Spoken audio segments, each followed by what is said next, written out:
mengenang kecerdasan Sanana Gusmaun menaklukkan rezim politik negara raksasa di Asia Tenggara dan memenangkan hati rakyat Indonesia. Guru politik Timor Leste, Asia dan dunia berbicara tentang guru politik semua tentu berpikir tentang Gandhi, Mandela ataupun Castro dan pemimpin negara lain, tapi di abad 21 ini memang seseorang yang disebut tokoh politik tak kalah pengaruhnya adalah Khairallah Sanana Gusmaun. Hal itu tak lepas dari kecerdasan beliau yang mampu menorganisir para pejuang Timor Leste hingga merdeka. Paskah seluruh anggota Komite Sentral Fretilin hampir meninggal semua, tertangkap dan menyerah kepada tentara Indonesia ketika perang berlangsung dari tahun 1975 hingga 1978 yang disebut Base de Apoyo. Kematian Nicola Lobato tak lepas dari kampanye penyerangan militer Indonesia yang disebut Operasi Skylights. Akibat dari operasi itu dan operasi-operasi besar yang lain menyebabkan kematian sang maestro, kemerdekaan anak bangsa Nicolau dos Reis Lobato dan sejumlah tokoh penting di dalam tubuh Fretilin. Di situasi yang sulit itu, Sanana yang selaku anggota Komite Sentral bersama Mauhunu Bulerek Karatayano harus mengambil tanggung jawab penuh untuk menorganisir kembali sisa-sisa pasukan Valintil yang selamat dari beberapa operasi besar tentara ABRI. Atas kepemimpinan Sanana Gusmaun yang diangkat melalui konferensi pertama di Mumbai, beliau merubah strategi politik guna memenangkan dukungan dari pihak UDT dan Apodeti dan juga dukungan besar dari gereja Katolik. Dari segi politik, hal yang paling mempengaruhi adalah ketika beliau melepaskan ideologi lama Marxisme ketika berunding bersama almarhum Uskup Martino Lopez di Mehara, Los Palos pada tahun 1982. Dalam perbincangan itu, Sanana rapat dengan Uskup Martino Lopez yang dikawal Kopassus, tapi tidak diketahui karena atas dukungan rakyat yang ikut serta menorganisir dengan cara berklandestin, sehingga perbincangan itu berlangsung beberapa menit di dalam rumah keluarga masyarakat setempat. Pertemuan bersejarah itu, Uskup Martinus Lopez mengusulkan ide kepada Sanana untuk meninggalkan ideologi lama Marxisme demi dukungan gereja Katolik dan dunia internasional. Dan ide itu sepihak dengan Sanana, dan di dalam perbincangan itu juga Sanana menegaskan para pejuang yang menganut ideologi kiri sudah meninggal semua, yang kini tinggal di hutan hanya kader-kader baru. Perlu digarisbawahi, dalam pertemuan Sanana dengan Uskup Lopez itulah yang menyerahkan sejumlah dokumen yang menyatakan perang masih saja berlangsung dengan pemimpin yang baru, guna pejuang diplomatik bisa mengetahui tentang kasus Timor Leste sekaligus men-counter politik diplomasi Indonesia yang berkampanye resistensi di Timor Leste sudah tidak ada. Yang ada hanya sisa gerakan pemberontak keamanan yang terkadang mengacaukan keamanan. Kala itu Sanana dan Mauhunu yang lebih senior merubah ideologi politik, yakni ideologi kesatuan nasional atau yang disebut Unidad Nasional. Dengan struktur baru di dalam tubuh Valintil Fretilin itu sendiri, Sanana mendirikan badan CRRN yang kemudian digantikan CNRM dan akhirnya menggantikan CNRT sebelum referendum. Sanana melakukan perubahan itu semua karena beliau sadar untuk menang Indonesia dari segi militer adalah hal yang mustahil dan tidak mungkin bisa terjadi karena TNI memiliki jumlah pasukan yang lebih besar dari Valintil dan juga memiliki alat perang yang modern. Tapi Sanana sadar untuk mengalahkan Indonesia satu-satunya melalui jalan politik, dan itu pun perlu dukungan rakyat dan dunia internasional, khususnya PBB. Karena Valintil yang hanya memiliki senjata rebutan Indonesia tidak cukup memiliki kekuatan pasukan untuk mengusir TNI dari tanah matahari terbit. Tetapi rakyat punya kekuatan melalui pemungutan suara yang dilakukan lewat jalan referendum. karena itu satu-satunya jalan yang logis jikalau dunia internasional tahu tentang hal itu dan disponsor langsung oleh PBB. Sanana bermimpi tentang referendum itu sebenarnya berdurasi selama 17 tahun baru mimpi itu bisa terwujud karena pada tahun 1983 ketika itu Sanana melakukan strategis yang cemerlang, yakni membuat kontak damai yang berlangsung selama beberapa bulan.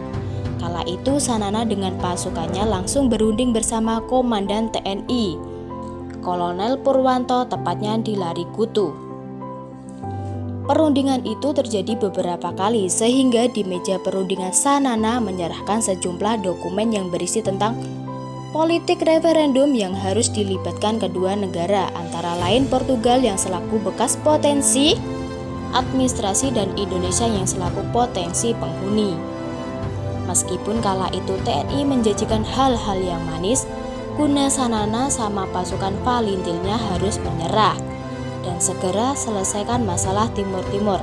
Janji dengan iming-iming pun dilontarkan dari tubuh TNI kepada Sanana dan pasukannya, mulai dari menawarkan uang miliaran rupiah, jabatan jenderal, istana yang mewah, berkeliling dunia, bahkan menawarkan wanita cantik seperti dari kayangan yang memiliki bodi yang seksi dan paha yang putih.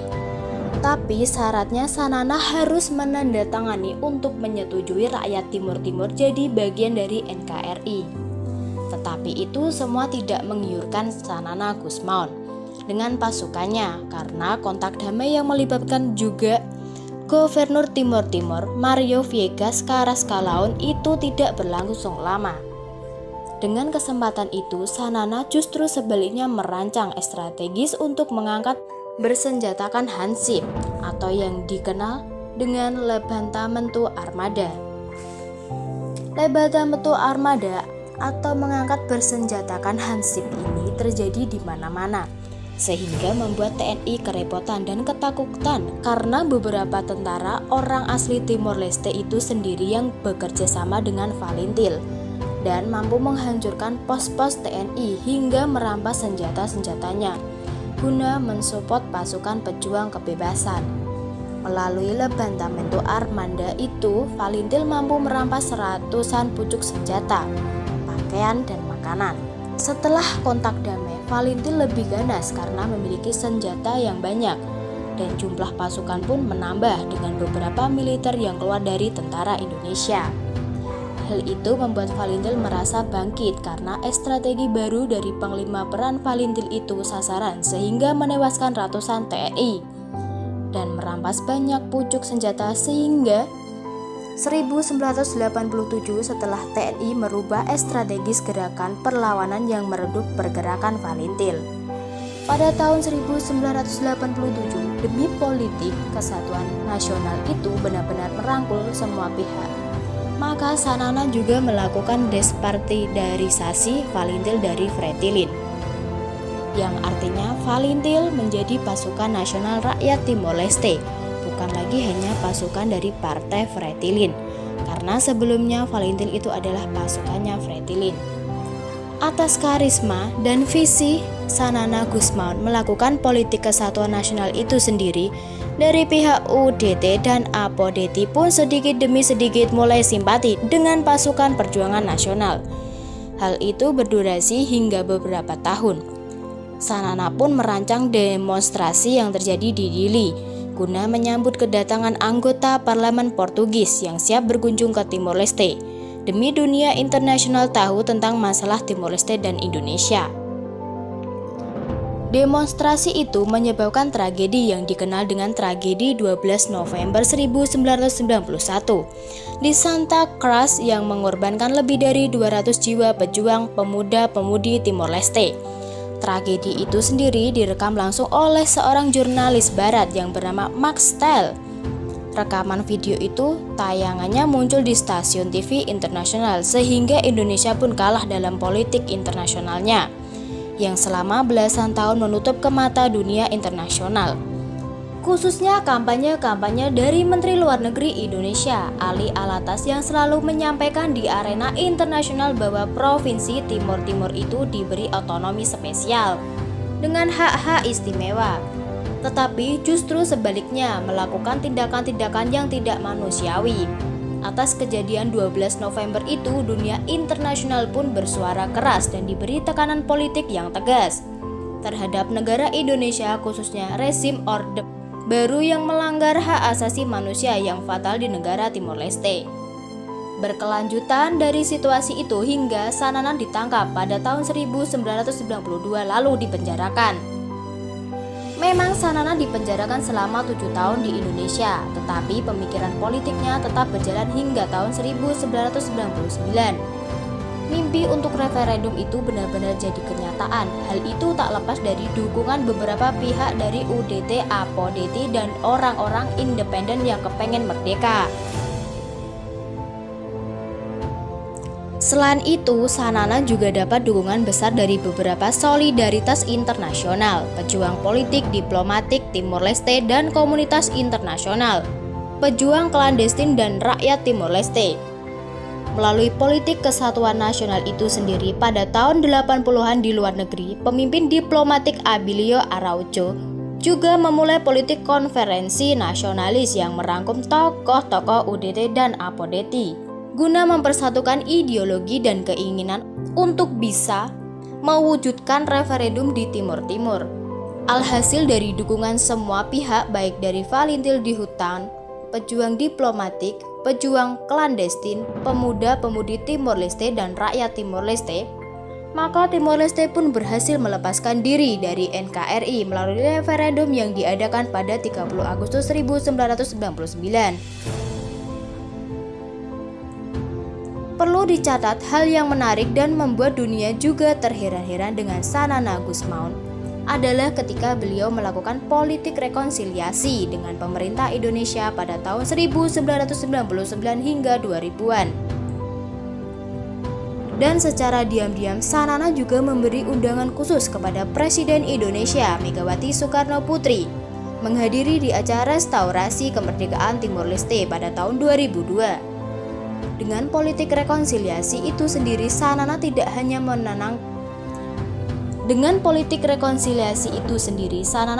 hanya memenangkan hati pemerintah Indonesia, tetapi juga memenangkan hati rakyat Indonesia.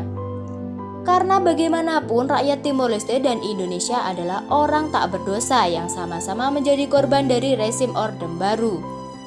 Kini kedua negara Timor Leste dan Indonesia hubungan bilateralnya seperti kakak dan adik. Hal itu berkat jasa besarnya Khairallah Sanana Gusmaun dan pemerintah reformasi Indonesia yang bersedia merealisasikan politik rekonsiliasi itu.